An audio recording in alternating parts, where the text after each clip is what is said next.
Welcome to the CIT Network. Kurt Kelly here. Sitting with me is Holly Herson. She's running for the State District 48 of the great state of Colorado. Welcome, Holly. Thank you so much for having me, Kurt. It's really awesome to be here today. I have to ask you, what inspired you to run for office?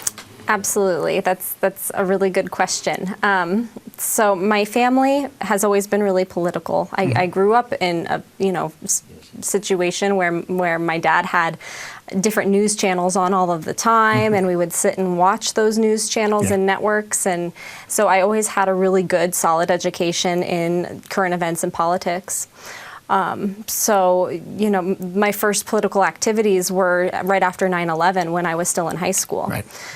I lost my father to suicide in 2009.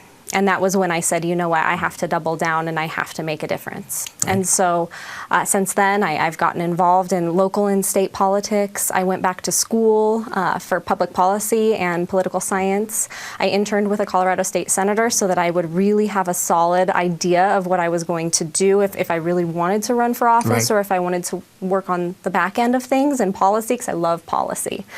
But yeah. Policy wonks. Totally. Absolute policy nerd. But, I've had a great career in healthcare. So healthcare policy is really my forte. And with my success working with that state senator in 2017 on freestanding emergency department legislation that passed, and with mental health legislation, mental health initiative in Northern Colorado that passed, I said, you know what, I think it's time. And so I decided to run.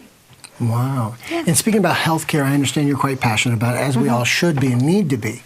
Inside the 48th, is there a specific area that you're seeing healthcare as a need? Absolutely. Okay. So, rural Colorado, there are a myriad of issues surrounding healthcare and mental health care. And they're tied. They're together. They work together. And so my big focus in 48 is being able to bring healthcare access to people in rural Colorado. Okay. The majority of people in rural Colorado are over age 50. Okay. We want people to age with dignity. We want people that have grown up and lived and built a life in rural areas to be able to stay there, not have to move to assisted living facilities in Greeley or Fort Collins, because that's not, it doesn't work out well for people. I see it. I work with people that are, older, and it's really sad when they have to leave home. And so infrastructure. We're lacking infrastructure in rural Colorado, particularly 48, for healthcare specifically. Not just infrastructure, roads and bridges, but also healthcare infrastructure. Yep, high-speed internet access. Okay. If we don't have high-speed internet access, we can't have hospitals, period. Everything's electronic health records, electronic prescribing, so that's the kind of stuff we need to focus on. So it's not just so, Jimmy and Kelly can do their schoolwork because they need internet for that, particularly now in the pandemic. But it's so that our parents and grandparents have access to their doctors and don't have to travel 50 miles to see a specialist. So very important. Yeah. And of course, the cost of healthcare. Totally.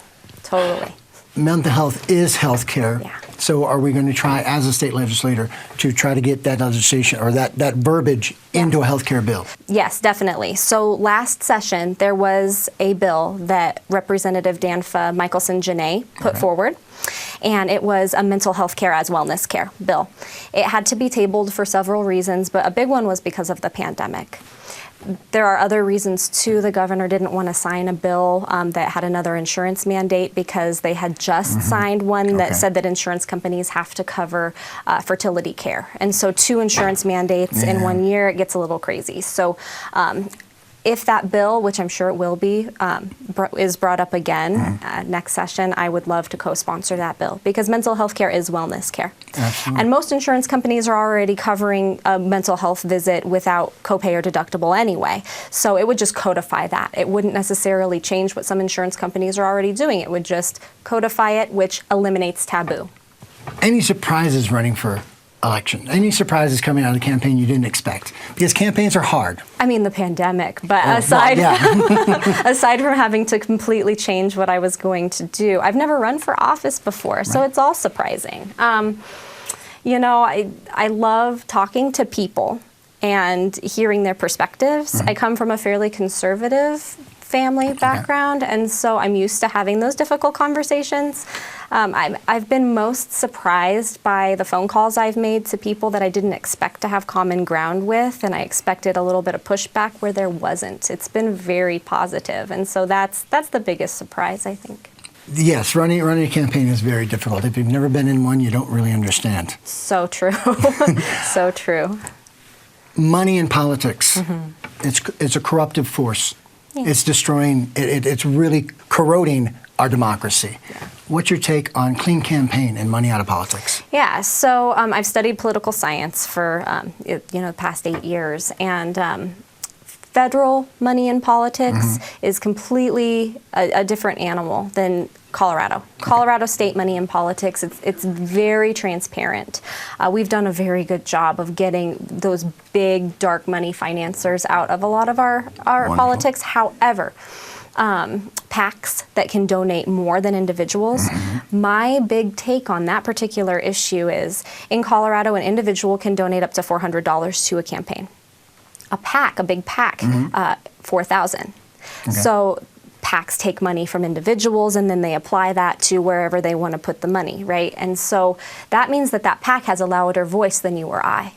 Oh, yeah. That's my thing. I wouldn't necessarily want to decrease, because running elections is expensive. I wouldn't necessarily want to decrease the amount of money that can be put into politics right now, because we've set really good ceilings in Colorado. We do an amazing job.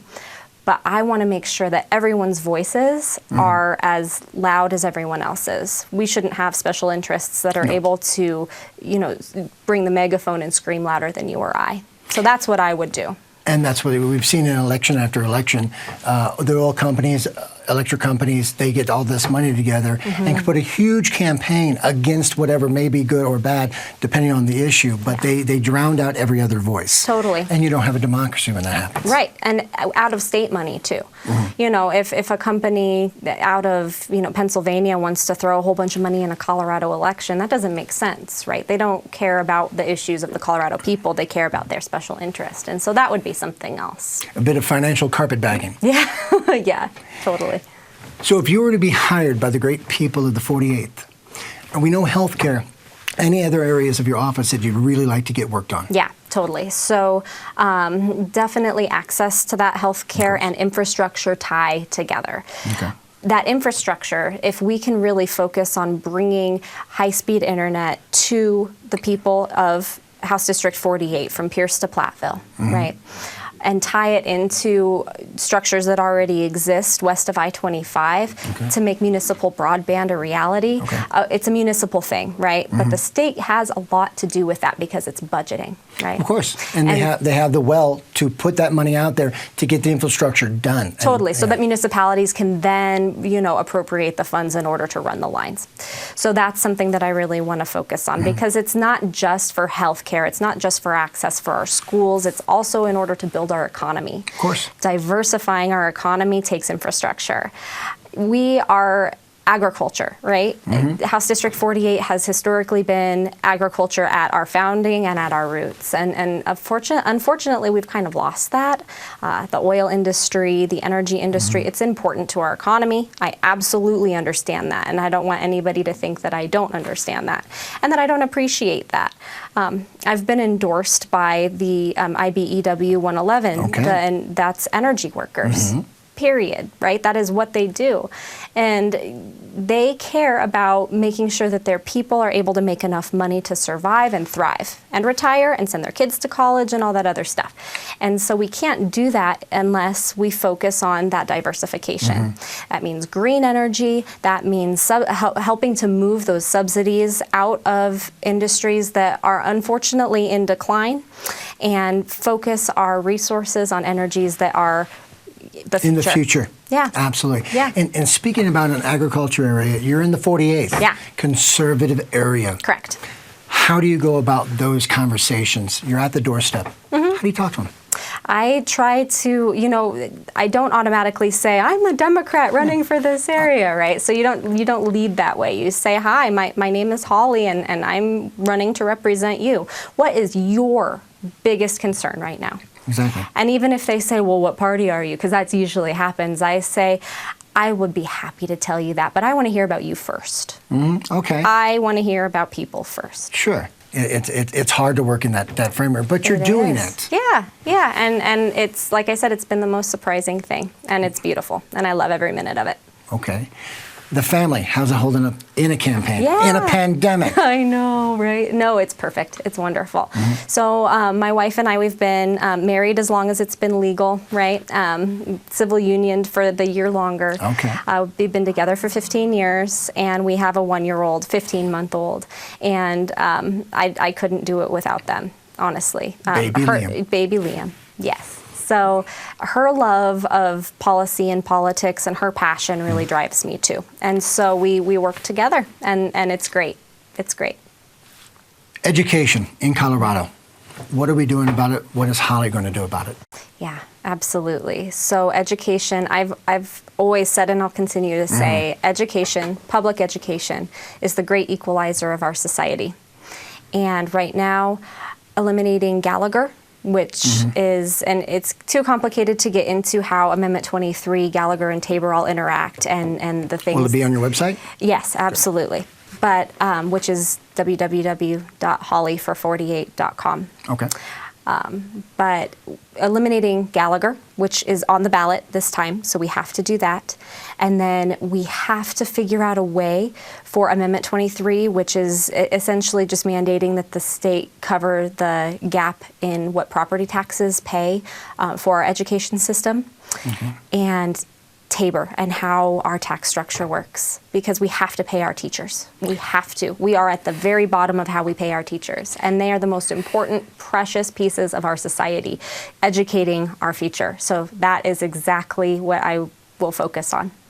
If you do not believe a teacher is a natural resource, you don't understand what a teacher does. There you go. I love that. We stand upon their shoulders of giants to make the future giants. Absolutely, so without a doubt. If you destroy their pay, which we have over the last 20, 30 years. It's so abysmal here.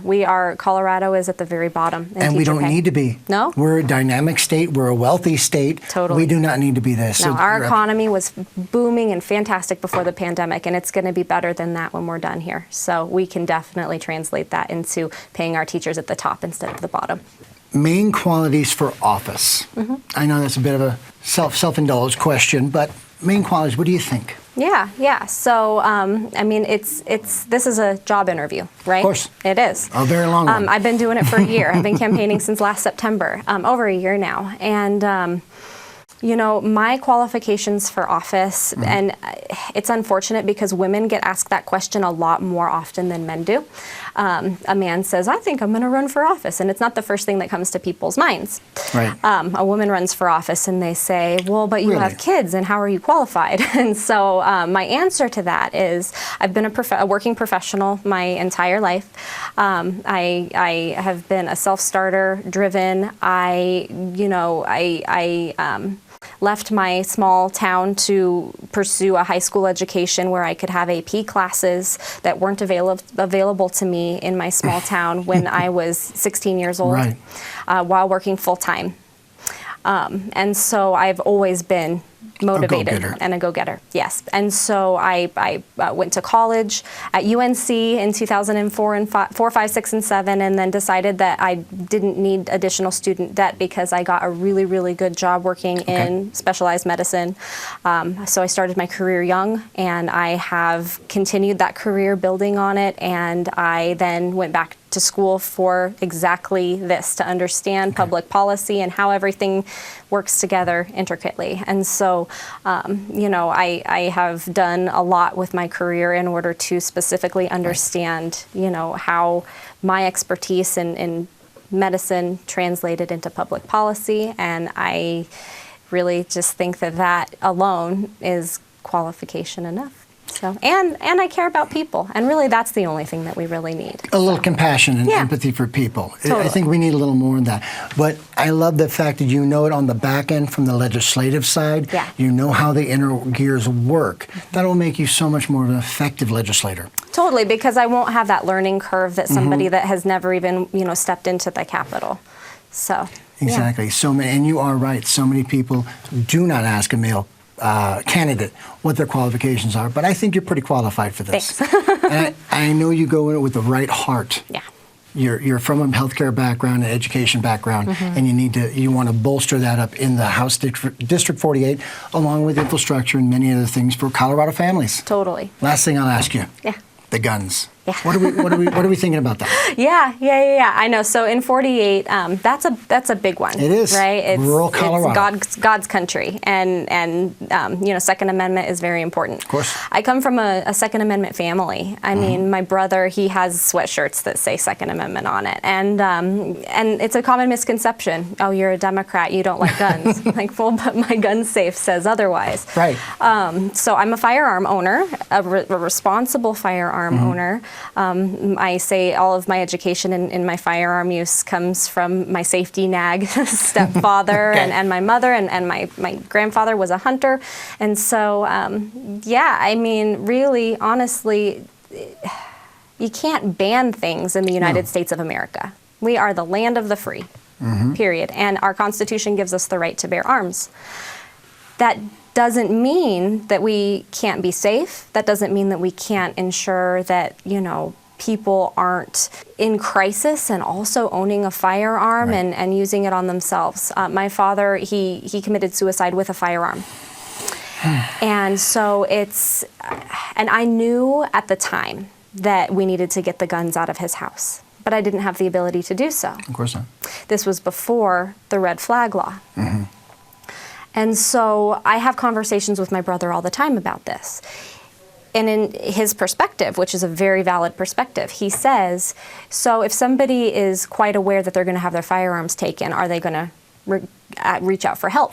Okay. It's valid. That's a valid concern.